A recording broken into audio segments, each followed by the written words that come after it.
Hi, Team ISWA. This is Jenna Buswell, Assistant Principal of Special Education, here to talk to you today about our Childfind process. We're going to discuss everything we need to know about finding and supporting our Insight students who are struggling. This includes the SST process, special education evaluations, and supporting IEP meetings. Today's agenda, we're going to start with a check-in on how you're doing. I think it's always important that we check in and have a minute of self-reflection. We're then going to talk about the process that we use for our SST and review the WAC code. We're then going to just take a minute to consider some options and some things before we refer a child to an SST. What do we do if a parent or legal guardian contacts you? We're going to go over that.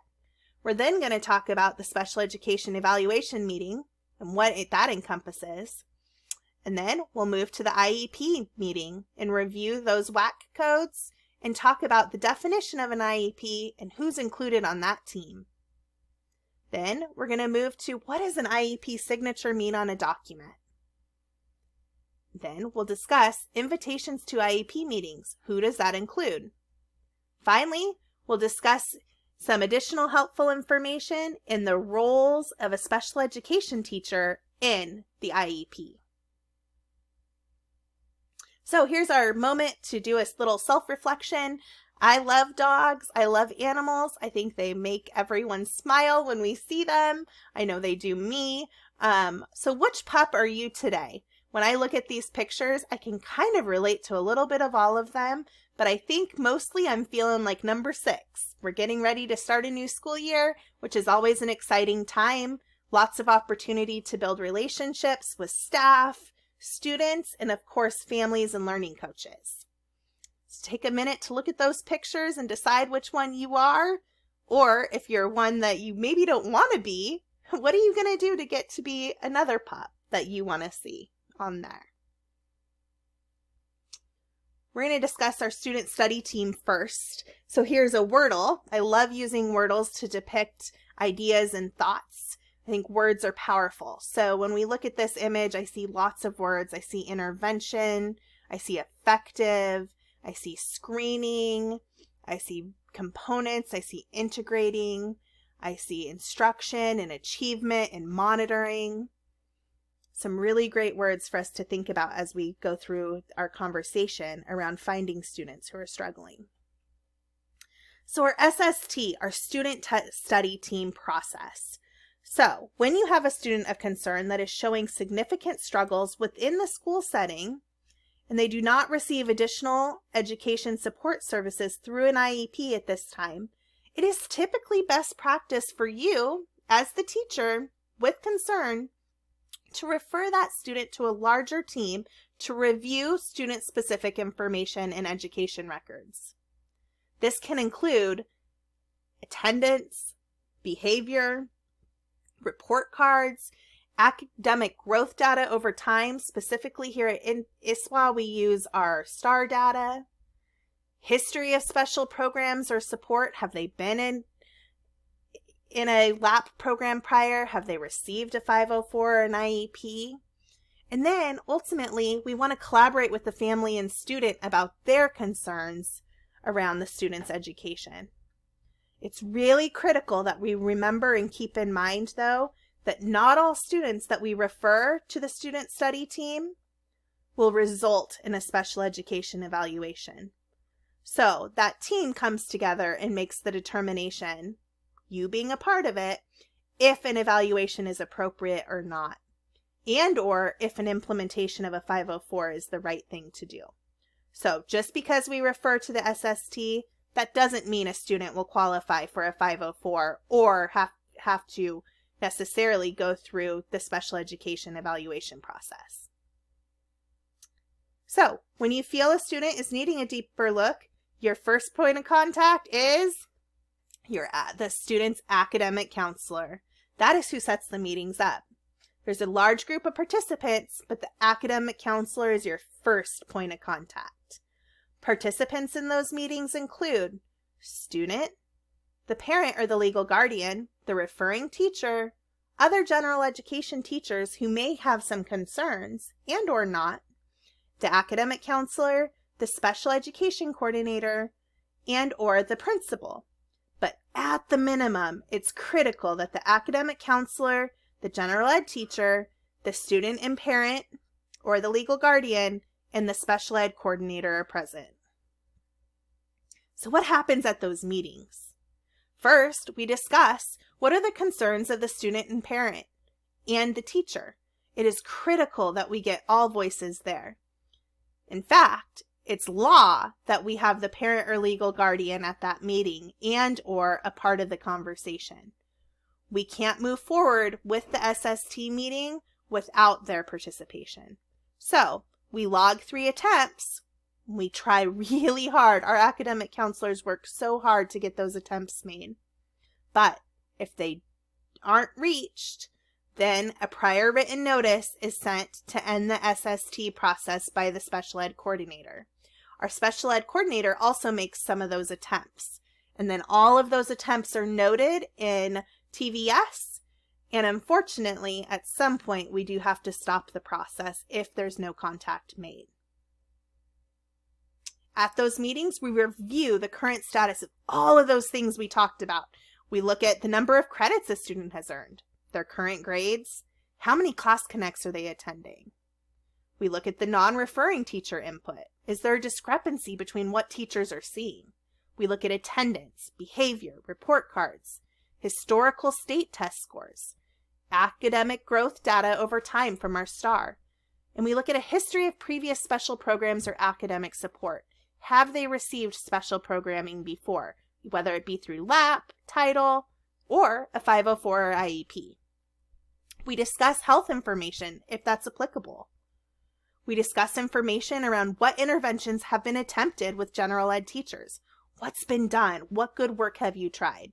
What accommodations have been put in place for that student? Then we're going to discuss the result of those interventions. So we've tried things. What's happened with those things we've tried? Then we're going to discuss any additional information that may be needed by the team. Here is what the SST process flowchart for our AC, our academic counselor, and our SE, special education, coordinator looks like. This is really just a reference point for you to see that that process has a continuum. We start with the referral and gathering all that information, then we work on scheduling, and then we gather that data and create a presentation, some more collaboration happening, and then we have the meeting, and then we make that determination if testing's appropriate. From there, if testing is appropriate, we look at the initial evaluation, and that initial evaluation looks at whether or not a change of placement is necessary. If you're wanting more information on this, you can always ask your academic counselor or contact myself or the special ed coordinator for more information. SST, the decision. Here's the things that we are thinking about in those meetings. Does the team feel there is sufficient evidence to believe a disability is present? Does the team believe that the student may require specially designed instruction? So that specially designed instruction is instruction outside of our general education environment. It's what that student needs in order to be successful. So that SDI, specially designed instruction, is typically done in a special education environment or by a special education teacher.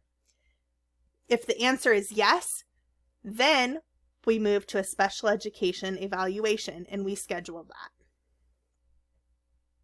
Here's the WAC code that we use to guide our student identification.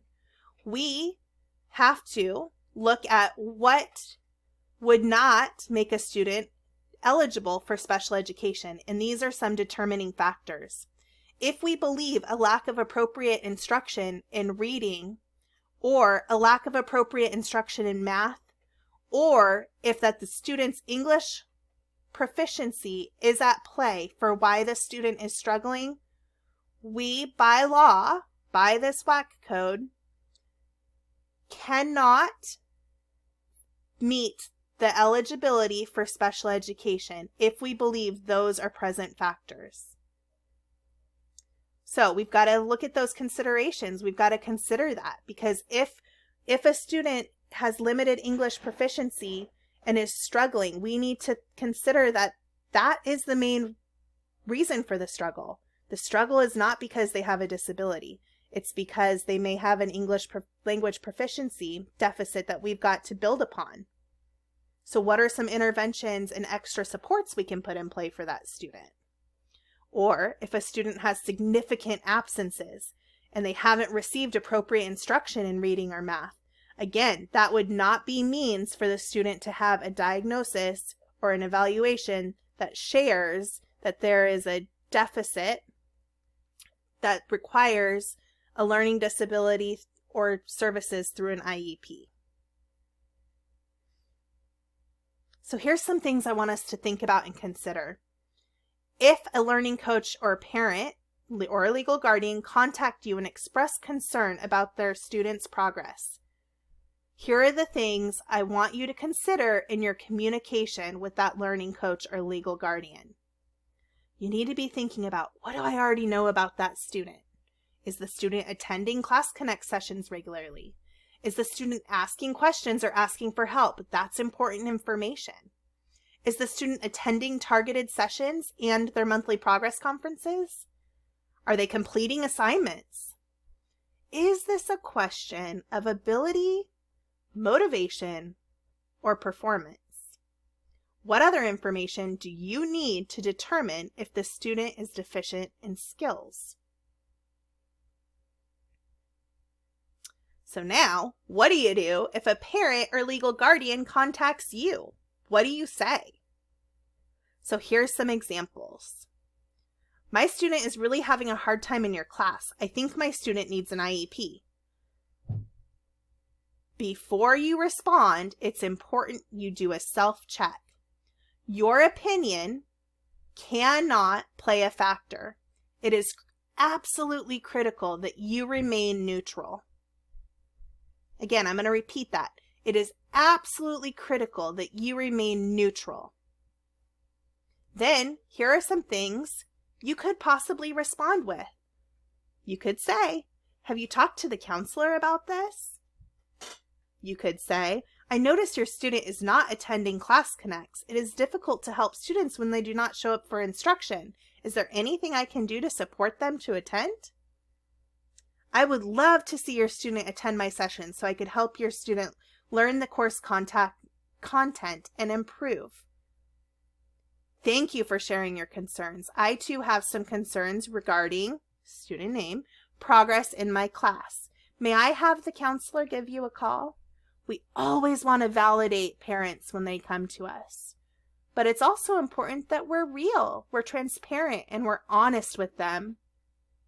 So if a student's not attending, we need to address that. So now a parent says, my student has an ADHD diagnosis and just cannot focus long enough to be successful in your course. Or, my student has an IEP in middle school and struggles with learning.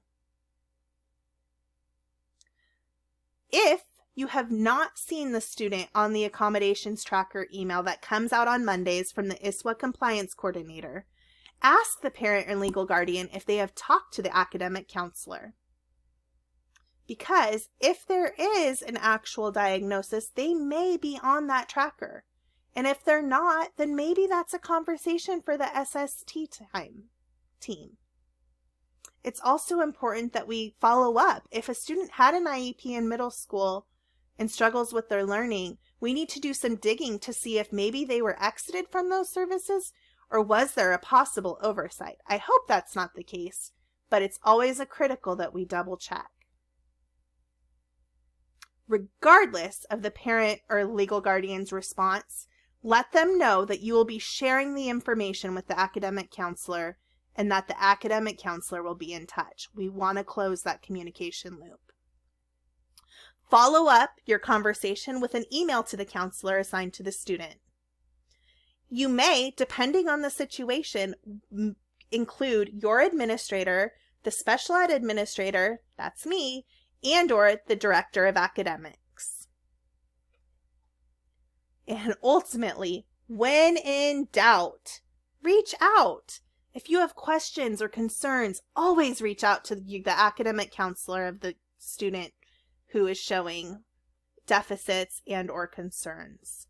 They're a wealth of information and are happy to follow up with those that need to. So now we're going to move to our next part of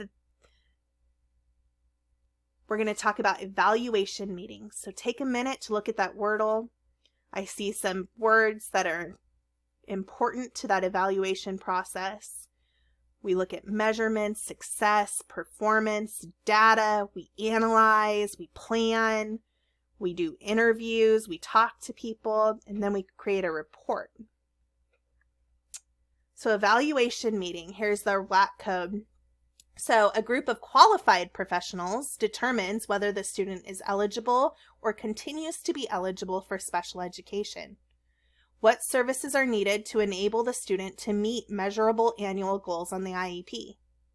So at ISWA, evaluation meetings are set up and supported by our special education coordinator. We require the presence of general education teachers at the evaluation meeting to help review and determine if special education is an appropriate next step for the student undergoing the evaluation. We value a team approach. Signatures on the evaluation and reevaluation indicate the evaluation report represents your conclusion. If the reevaluation report does not represent your conclusion, you must submit a separate written document explaining your conclusion. Okay, IEP meetings.